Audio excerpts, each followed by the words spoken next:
வணக்கம். திசைகளின் 10 மணி செய்திகள். நகரி சம்பிலான் மந்திரி பசார் சந்திப்பால் வெடித்தது புதிய விவாதம். ஜோஹர் மாநிலத்தை பின்பற்றி நகரி சம்பிலான் சட்டமன்றம் அதிரடியாக கலைக்கப்படுமா என்பது இன்னும் பெரும் அரசியல் புதிராகவே நீடிக்கிறது.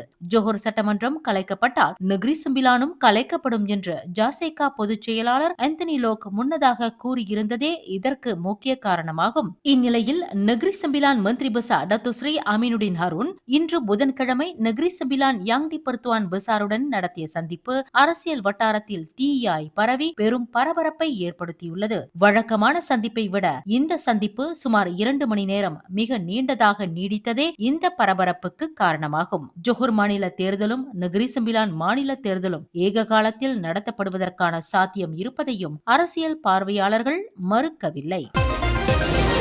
மலேசியாவின் மின்சார உற்பத்திக்கு தேவையான எரிவாயு விநியோகம் பெரும்பாலும் உள்நாட்டு மூலங்களில் இருந்தே பெறப்படுவதால் தற்போதைக்கு நாட்டில் எரிவாயு தட்டுப்பாடு ஏற்படும் அபாயம் ஏதும் இல்லை என்று அறிவியல், தொழில்நுட்பம் மற்றும் புத்தாக்கத்துறை அமைச்சர் டத்து சங் லே காங் தெரிவித்துள்ளார். இன்று செய்தியாளர்களிடம் பேசிய அவர், மலேசியாவின் ஒட்டுமொத்த மின் உற்பத்தியில் சுமார் 80 விழுக்காடு உள்நாட்டு எரிவாயு விநியோகத்தை கொண்டே ஆதரிக்கப்படுகிறது. இதனால் உலகளாவிய எரிசக்தி சந்தையில் நிலவும் நிச்சயமற்ற சூழலால் மலேசியாவிற்கு பெரிய அளவில் பாதிப்பு இருக்காது என்றும் பொதுமக்கள் இதுகுறித்து அச்சமடைய தேவையில்லை என்றும் அவர் விளக்கமளித்தார். மேலும் கேஸ் மலேசியா பெர்ஹாட் நிறுவனத்தின் தலைமை செயல்முறை அதிகாரி அஸ்லி முகமது கூறுகையில், மின் உற்பத்திக்கு தேவையான எரிவாயுவை பெட்ரோனாஸ் நிறுவனத்திடம் இருந்து போதிய அளவில் பெற்று வருவதால் எவ்வித விநியோக தடையும் இல்லை என்பதை உறுதிப்படுத்தியுள்ளார்.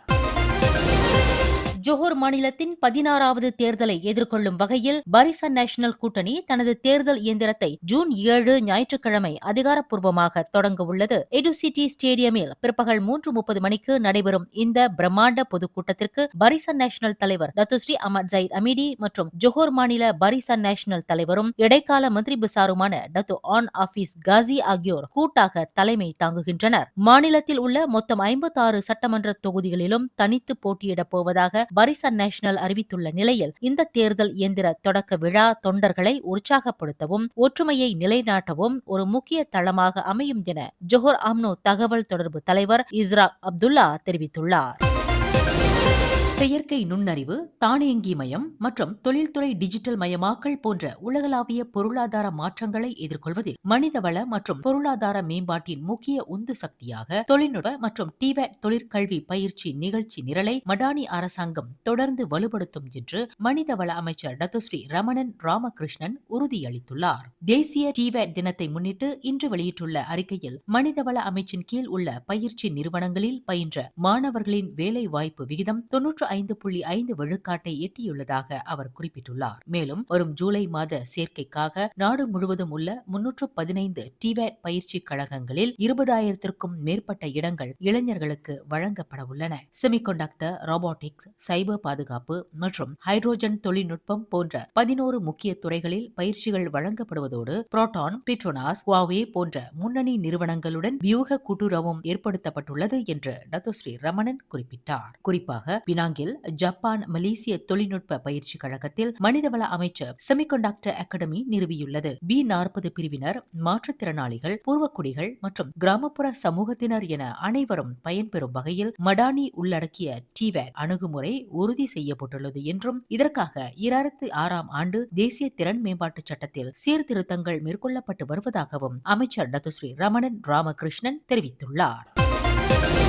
கில்லானில் நிகழ்ந்த பயங்கர சாலை விபத்தில் மோட்டார் சைக்கிள் ஓட்டுநர் மரணமடைந்த விவகாரத்தில் குற்றம் சாட்டப்பட்ட 28 வயது ஆய்வக உதவியாளர் ஆர் சக்தி கணபதி போதைப்பொருள் உட்கொண்டதாக தன் மீதான குற்றச்சாட்டை மறுத்து விசாரணை கோரினார். இன்று கில்லான் மஜிஸ்ட்ரேட் நீதிமன்றத்தில் நிறுத்தப்பட்ட சக்தி கணபதி தனது வாக்குமூலத்தை மாற்றி விசாரணை கோரினார். கடந்த ஏப்ரல் 1ஆம் தேதி அவர் இக்குற்றச்சாட்டை ஒப்புக்கொண்ட நிலையில் அப்போது தமக்கு வழக்கறிஞர் பிரதிநிதித்துவம் இல்லாததால் அதன் தாக்கங்களை புரிந்து கொள்ளவில்லை என சக்தி கணபதி தனது வழக்கறிஞர் வழக்கறிஞர் அரவிந்த் ராஜ் மூலம் நீதிமன்றத்தில் தெரிவித்தார். இதற்கிடையில் போதையில் வாகனம் ஓட்டி உணவு விநியோகிப்பாளரான 33 வயது அமீருல் ஹபீஸ் ஓமார் என்பவரை கொலை செய்ததாக சக்தி கணபதி மற்றொரு குற்றச்சாட்டை எதிர்நோக்கியுள்ளார்.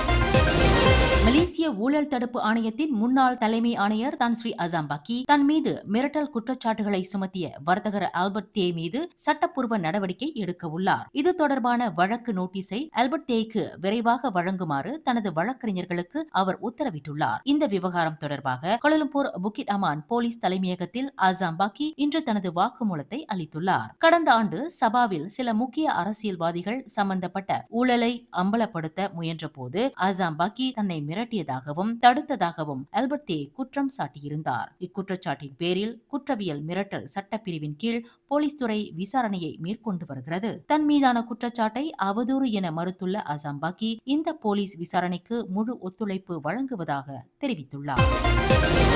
எதிர்வரும் ஜோஹர் மாநில தேர்தலில் போட்டியிட பல தரப்பில் இருந்து வாய்ப்புகள் வந்த போதிலும் தான் மீண்டும் அரசியலுக்கு வரப்போவதில்லை என்று ஸ்குடாய் தொகுதி முன்னாள் சட்டமன்ற உறுப்பினர் மரீனா இப்ராஹிம் திட்டவட்டமாக தெரிவித்துள்ளார். கடந்த மே 31 அன்று அரசியலில் இருந்து விலகுவதாக அறிவித்திருந்த ஜாசைகாவின் ஒருமுறை மட்டுமே சட்டமன்ற உறுப்பினராக இருந்த மரீனா மற்ற அரசியல் கட்சிகள் தன்னை அணுகிய போதும் அவர்களின் வாய்ப்புகளை மரியாதையுடன் நிராகரித்து விட்டதாக குறிப்பிட்டுள்ளார். கடந்த காலங்களில் கிராமப்புறங்கள் மற்றும் ஃபெல்டா பகுதிகளில் மலாய் சமூகத்தினரின் ஆதரவை திரட்ட பாடுபட்டதாகவும் பிரச்சாரத்தின் போது மக்களால் தூற்றப்பட்ட போதிலும் மலாய் பகுதிகளுக்கு செல்ல தான் என்றும் அஞ்சியதில்லை என்று அவர் கூறினார்.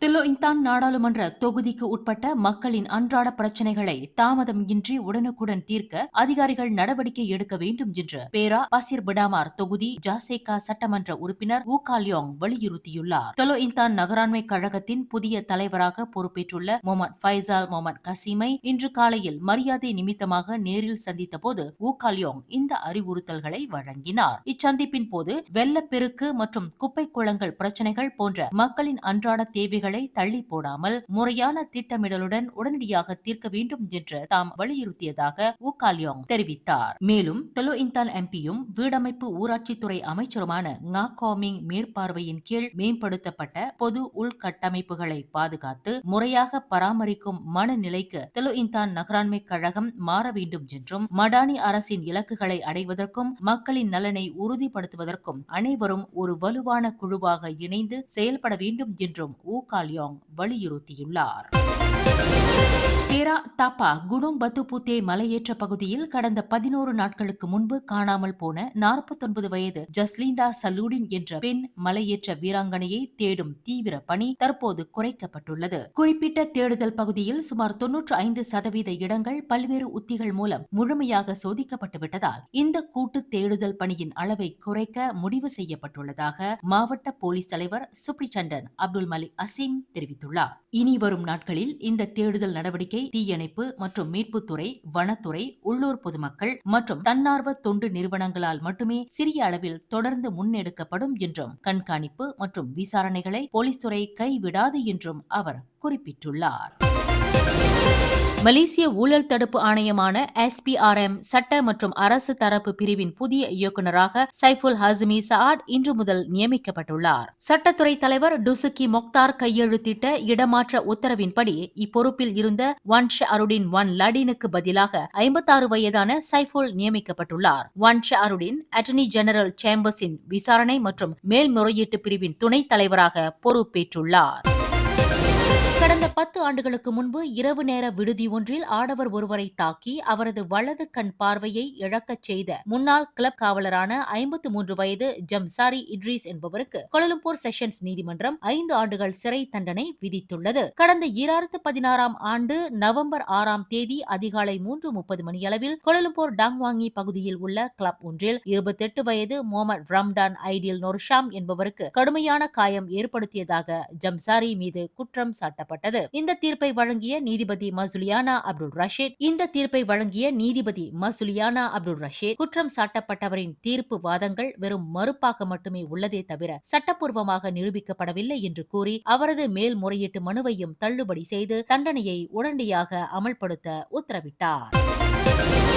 சன்வே லகுன் தீம் பார்க் தனது புகழ்பெற்ற ஸ்கிரீம் பார்க் ஈர்ப்பை புதிய உள்ளூர் மற்றும் அனைத்துலக கதைகளுடன் அதிகாரப்பூர்வமாக மறு வடிவமைப்பு செய்து அறிமுகப்படுத்தியுள்ளது. விசிட் மலேசியா 2026 சுற்றுலா ஆண்டை முன்னிட்டு மேம்படுத்தப்பட்டுள்ள இந்த ஈர்ப்பில் ஹந்து ஹண்டர்ஸ், ஹாரோவுட் ஸ்டுடியோஸ் மற்றும் ஆஸ் ஆகிய 3 விறுவிறுப்பான அனுபவங்கள் இடம்பெற்றுள்ளன. இதுகுறித்து பேசிய சடன் இம்பாக்ட் என்டர்டெயின்மெண்ட் நிறுவனத்தின் தலைவரும் உலகளாவிய புத்தாக்க இயக்குனருமான Linden V Harris, Scream Park தொடங்கப்பட்டு 18 ஆண்டுகள் ஆகிவிட்டதால் இந்த புதிய மாற்றம் செய்யப்பட்டுள்ளது என்றார். இது பருவகால நைட்ஸ் ஆஃப் ஃப்ரைட் போன்ற கொடூரமான பயமுறுத்தல் பூங்கா அல்ல. பார்வையாளர்கள் பயந்து நடுங்குவதற்கு பதிலாக குடும்பத்தோடு சிரித்து மகிழ வேண்டும் என்பதே எங்கள் நோக்கம் என்று விவரித்துள்ளார். மேலும் அனைத்துலக சுற்றுலா பயணிகளுக்கு மலேசிய கலாச்சாரத்தை அறிமுகப்படுத்தும் நோக்கில் ஹந்து ஹண்டர்ஸ் பிரிவில் தொயோல், லங்ஸ்வேர், ஓராங்விஞா மற்றும் காலா போன்ற உள்ளூர் நாட்டுப்புற பேய் கதைகளை இணைத்துள்ளதாக அவர் கூறினார். அதேபோல் தி விசிட் ஆஃப் ஆஸ் நாவலின் இருண்ட பின்னணியை அடிப்படையாக கொண்டு கன்சாஸ் பண்ணை வீடு மற்றும் எமரல்ட் சிட்டி போன்ற பகுதிகள் மிக நுணுக்கமான வடிவமைப்புடன் தத்ரூபமாக உருவாக்கப்பட்டுள்ளன. செவ்வாய்க்கிழமை தவிர பள்ளி மற்றும் பொது விடுமுறை நாட்கள் உட்பட தினமும் காலை 10 மணி முதல் மாலை 6 மணி வரை இந்த பூங்கா செயல்படும் என்று லிண்டன் வி ஹாரிஸ் கூறினார். மேலும் செய்திகளை தெரிந்து கொள்ள கீழே இருக்கும் பெல் பட்டனை அழுத்துங்கள். உங்கள் மகிழ்ச்சியை வெளிப்படுத்த லைக் மற்றும் ஷேர் செய்யுங்கள். தொடர்ந்து திசைகளோடு இணைந்திருக்க சப்ஸ்கிரைப் செய்யுங்கள்.